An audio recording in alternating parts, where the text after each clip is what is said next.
Hi everyone, welcome to the Resilience Gardens Project. My name is Nick Wallin and I'm the Creative Director at Seed Savers Exchange. And today I'm going to be talking a little bit about garden planning and design.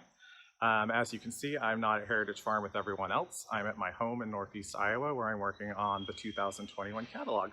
So what better time to start planning your 2021 garden? I do mostly flowers, but we'll have some good tips and planning for everyone. So thanks for joining me, and we will go up front.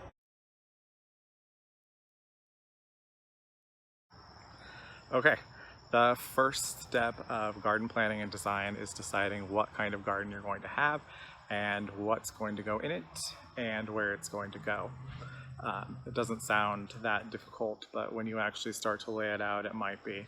So some of the things you want to think about are upkeep. How big of a garden can you have? Like at my house, I feel like sometimes it looks like Jurassic Park just because it's 2 acres of gardens and I would need a full-time staff of people to weed it, so it gets a little out of control sometimes. But then you can just say it's prairie plants and it's going for that naturalistic look and I'm helping pollinators, or at least that's how I justify it. But if you don't want to have to weed a lot and spend your whole summer doing that, then it's just something to think about. Also, if you're doing a vegetable garden, are there critters? Are you going to have to put up a fence? Just logistical things like that. So just make sure that you're going through and checking all of those boxes.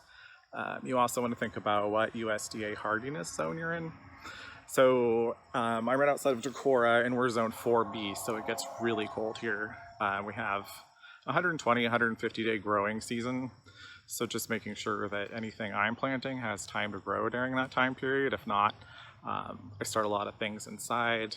The Venarius giant zinnias, I always start really early just because I like to have blooms early. So just making sure that you're kind of thinking about those things. You also want to think about what kind of soil you have, because chances are your soil is going to have to be amended at some point, which is fine. You can add compost, you can add chicken poop. There's all kinds of great resources for that. So just a few things to think about when you're deciding what kind of garden you want to plant.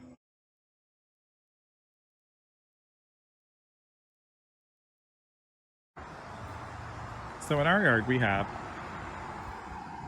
sun, like 1,000-degree sun that never stops in one corner, and then it turns into dappled shade, and then partial shade, and then full shade. And then over there in the trees is the black hole where you can't even get grass to grow. So it's kind of all over the place. You can buy a light meter if you want. I know a lot of people like those. I don't really understand it. I think you could just go outside and look at the sun on a sunny day.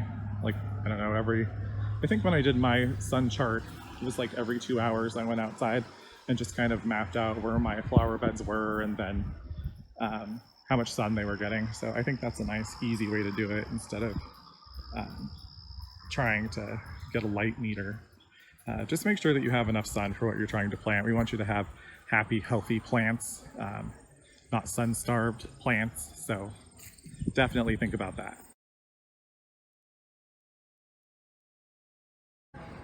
So this is our front pathway garden, which is one of my favorites. Jennifer Ripp does this wonderful video on here about succession planting for vegetables, and you want to make sure that you're doing that with your flowers as well. So in the spring, when everything first starts to come up, we have a ton of bulbs right here. So lots of allium, tulips, daffodils, and then as that part kind of dies back, we have this beautiful nepeta. Let me see if there's a piece still in bloom. There is a little bit of a bloom, which comes out. Lots of poppies. Then we have salvia, which is kind of dying now. And then we have, I think, about 50 peony bushes right here.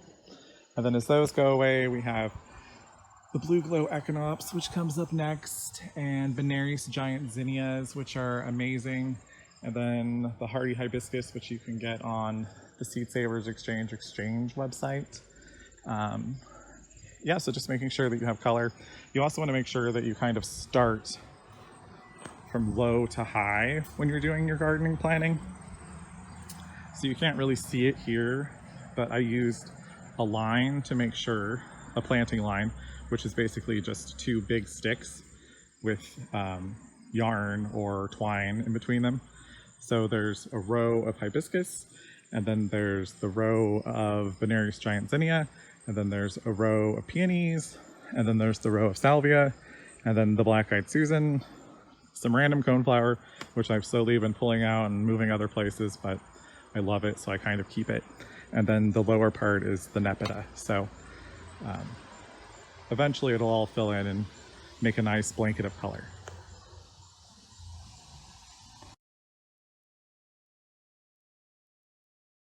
So one of my favorite tips is to get yourself a garden journal.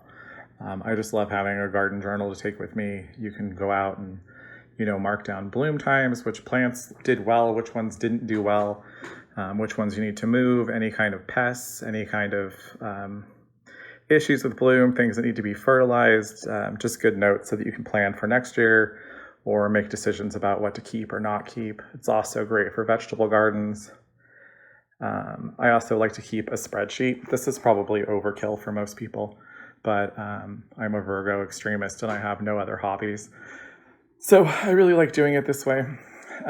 Variety/plant, I just like to put in what I'm growing so that I know what it is, and I can look up the description for it in case I forget. Sometimes when you have a lot of plants, things start to look the same when you have like 3 different versions of zinnias. The quantity that I've planted or the quantity that I'm going to plant, I usually start the spreadsheet pretty early in the planting process. The height that the plant will be when it's final, spacing so important. You want to make sure that the plant has plenty of air circulation and that you're not crowding things out. Also, I like to have how much sun it needs, if it needs shade, partial sun, just for planting purposes. If you're doing vegetables, morning sun, of course, is preferable. Afternoon sun is hotter. You don't want things to overheat. You also want to make sure that your rows of plants point north and south so that every row receives the same sunlight during the day. With flowers, you don't have to worry that much about it.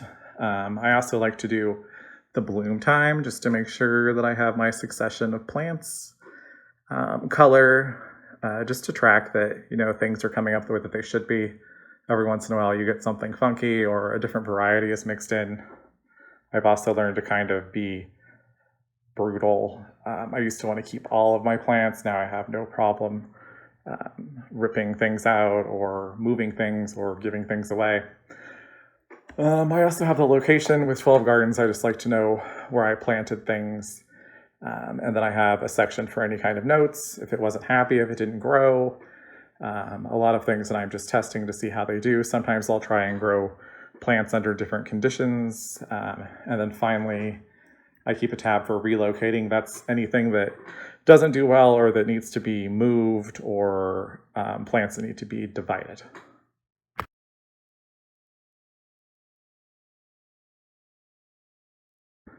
So these are just a couple of samples of garden plans, like actual garden plans. You can do as formal or as informal as you want.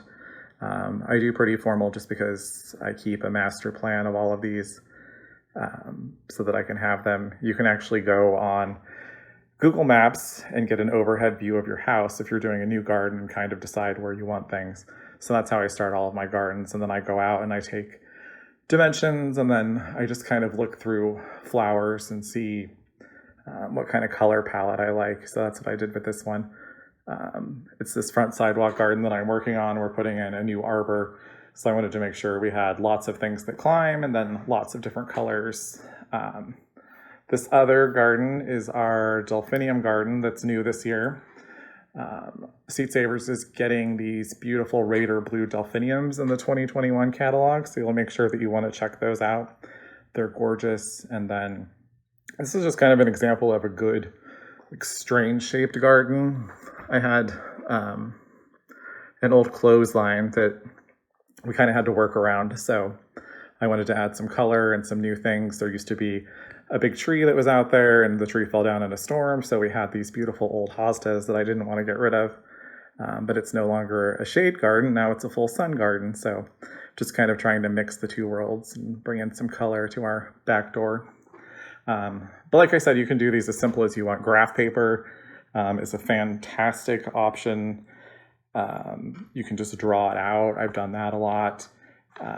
That's kind of probably the better, easier way to do it is on graph paper. If you don't have an actual design program, there's no reason to do anything this extreme. Yeah, just don't be afraid to be creative. You can always have a veggie garden in the middle of your lawn. You can rip out all of your grass and just put in flowers, which is what my sort of goal is. Just have lots of fun and try out lots of different seed varieties. Okay, last tip of the day. Make sure that you visit us at seedsavers.org and check out the education and resources tab so that you can learn all about how to save your seeds. There's lots of great guides and information on there, or you can always reach out to one of us if you have more questions. Also make sure that you visit exchange.seedsavers.org. It's our online seed swap where we have over 20,000 varieties, including my hot pink poppies. So make sure that you go on there and get some. Okay, thanks so much for your support and thanks for watching us. Take care.